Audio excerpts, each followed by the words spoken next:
je peux vous confirmer que la présence d'un aéroport comme comme au Cap change tout dans la donne. Quel que soit le partenaire international à qui vous parlez, ils vous répondent airlift, airlift, airlift. Il n'y a quasiment pas de développement touristique sans le premier, en fait le porteur principal, l'accès. Donc, une fois que vous avez assuré l'accès, il vous faut assurer la sécurité, l'hébergement, le transport terrestre bien sûr, et tout le reste de la chaîne. D'accord? Donc, numéro 1, airlift.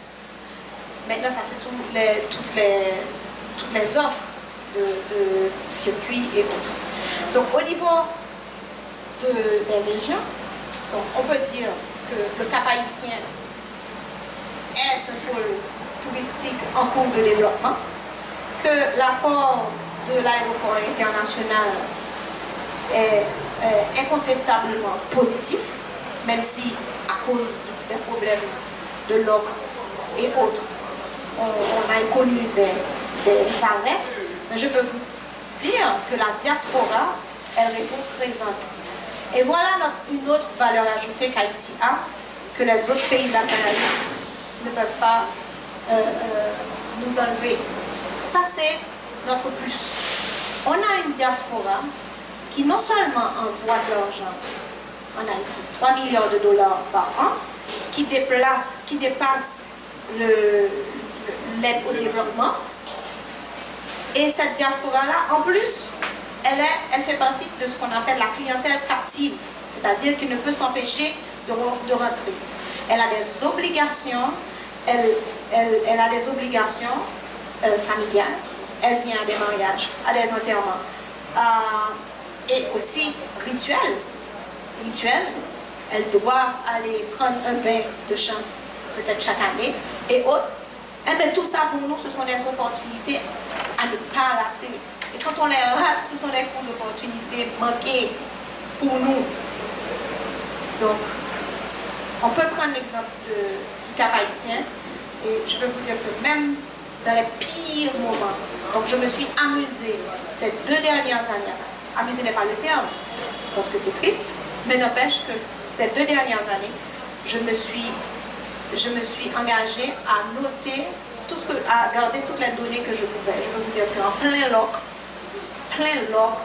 en plein corona, on avait quand même des visiteurs, des groupes qui remplissaient les hôtels. En partie, je dois vous dire que les hôtels sont bien sûr la tête sous l'eau, mais avec des périodes d'éclaircie comme ça, et qui sont liées, associées au calendrier, si vous voulez, des visites de la diaspora. Donc ce calendrier de la diaspora, il faut vraiment le maîtriser et le partager à l'intérieur du secteur pour qu'on ait peut-être plus de sécurité, qu'on mette le paquet autour de ce calendrier de la diaspora. Donc ça c'est une chose, et qui va aussi de pair avec le calendrier des fêtes champêtres, d'accord, et des festivals.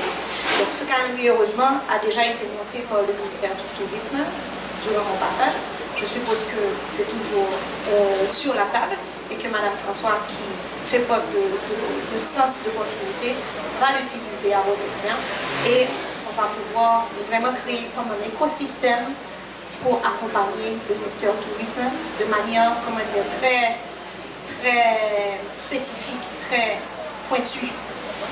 Et donc aujourd'hui, il y a cette catastrophe dans le sud, dans le Grand Sud. Le Grand Sud, en même temps, était en train de bénéficier d'investissements importants en matière d'infrastructure, notamment à travers un projet qui s'appelle RIAD Sud et qui est financé par la Banque interaméricaine de développement, qui visait à mettre à niveau certaines infrastructures du Sud, à investir sur des potentialités comme les fortifications et bien d'autres. Des sites naturels comme Gelée, comme Port-Salut et autres. Mais il n'y avait pas encore l'aéroport. Maintenant, la donne a changé. Il y a l'aéroport régional de Jérémie qui fonctionne à plein régime et l'aéroport régional des Cayes qui fonctionne également à plein régime. Donc cette donne-là on doit la prendre en compte et voir comment on peut vraiment accompagner les régions à se relever. Qu'on le veuille ou non, il va y avoir de la diaspora qui rentre. Moi, j'ai été témoin de membres de groupes de la diaspora qui utilisent maintenant l'aéroport du Cap comme hub pour se rendre au CAI et à Jérémie directement. Donc ça veut dire qu'il faudra repenser l'aéroport du Cap aussi comme hub et voir comment accompagner justement ce développement. Ils vont y aller, ils vont investir dans la région et nous, derrière, il va falloir qu'on accompagne le relèvement des hôtels, qu'on accompagne les PME du Sud et de l'Abondance pour se mettre à niveau de cette nouvelle demande qui s'en vient et qui est déjà très insuffisante. Actuellement, les touristes, on peut considérer, c'est le tourisme humanitaire. Il faut en parler, c'est pas un gros mot d'en parler. Le touriste humanitaire, c'est celui qui va loger à l'hôtel La Cotonne, qui va manger, boire, dormir et qui va se déplacer aussi dans le sud. Donc tout ça, il faut revoir la chaîne de valeur du tourisme et appliquer à ces régions. Et en fait, ça se fait tant bien que mal. Il faut juste être conscient que c'est déjà en place et voir comment on peut en profiter pour pouvoir mettre en place vraiment un tourisme qui soit beaucoup plus planifié, beaucoup plus accompagné, beaucoup plus réglementé et surtout sécurisé. Donc, c'est ce que je voulais vous dire. Malheureusement, je n'ai pas de présentation que je pouvais vous présenter, mais je peux vous dire qu'il y avait plus d'une dizaine de projets touristiques d'envergure sur la table et que les investissements totalisaient plus de 10 milliards de dollars d'investissements directs étrangers et multi-acteurs et que ces investissements-là pouvaient donner des impacts après 5 ans. Donc, si on s'y met aujourd'hui, dans 5 ans, et quand je dis s'y mettre aujourd'hui, ça signifie signer les contrats. Ça signifie signer les contrats qui sont sur la table. Voilà. Donc, voilà. Donc, alors, merci Raïna. Donc, il y a tellement de choses à dire sur le secteur. Compte tenu des problèmes de sécurité, des problèmes d'infrastructure, donc, on avait, durant mon passage, et la ministre aussi, on avait collaboré ensemble dans le domaine. Raïna était associée aussi à toutes ces réflexions.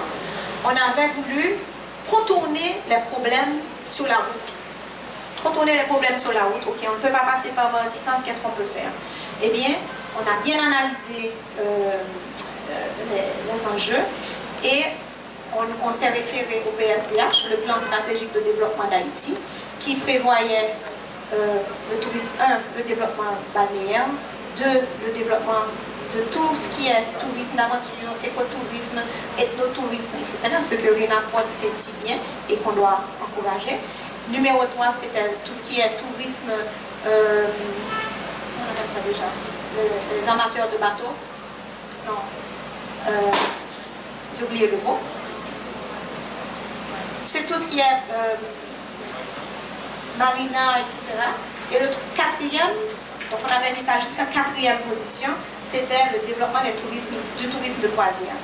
Et donc, compte tenu des limites du moment, donc avec l'insécurité et tout cela, donc on avait décidé de mettre en avant le tourisme de croisière, de préférence, en multipliant l'exercice de l'abadi, mais potentiellement en intégrant, en apportant plutôt de la durabilité dans les nouveaux projets. Et il y avait déjà des partenaires qui étaient autour de la table prêts à travailler et à investir directement. Ce qui est important de dire aussi, c'est que ces investissements-là, ce sont des investissements qui ne viendraient pas directement de la poche de l'État.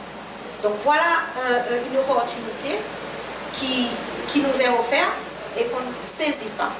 Donc on avait identifié jusqu'à 12 pôles potentiels de tourisme de croisière et qui nous permettrait vraiment de couvrir les lignes de côte d'Haïti. Et rappelons-le, on a plus de 1700 km de côte, de plages, de sable paradisiaque.